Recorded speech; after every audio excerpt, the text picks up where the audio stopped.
Quelques heures seulement après son élection en tant que Miss France 2020, Clémence Bottineau a été la cible d'insultes racistes sur les réseaux sociaux. Des attaques qui ne sont toutefois pas nouvelles, comme a tenu à le rappeler Corinne Coman, Miss Guadeloupe 2002 et Miss France 2003.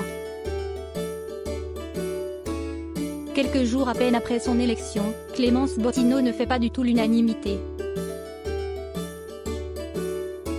Tandis que le jury ainsi que le public lui préférait sa rivale Lou-Rua, Miss Guadeloupe a remporté le titre de Miss France 2020 à seulement 1% d'écart de vote avec Miss Provence.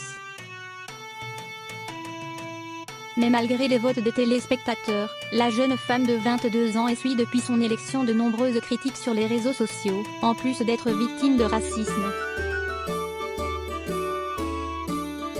Si certains considèrent Clémence Bottineau comme une arnaque, d'autres la comparent à un singe comme le rapporte France Info. Des propos pourtant passibles d'une peine d'au moins 1 an de prison et 45 000 € d'amende, devant lesquels certains internautes ne semblent pas reculer.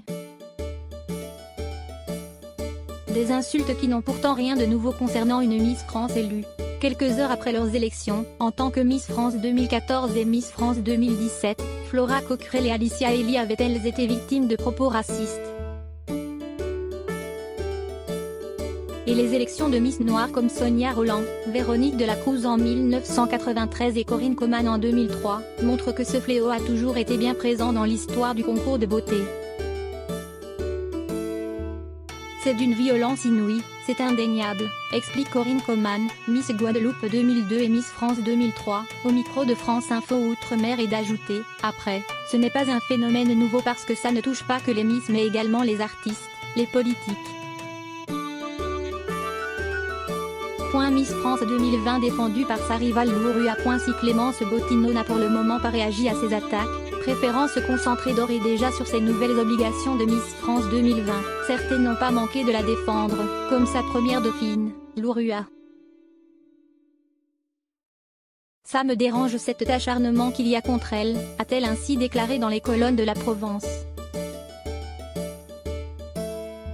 Il ne faut pas, c'est dommage.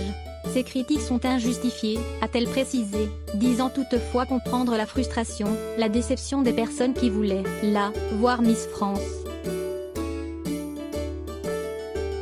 Très fair-play malgré sa défaite, Miss Provence a rendu l'appareil à Clémence Bottineau après que cette dernière lui ait fait une déclaration bienveillante à l'issue de l'élection.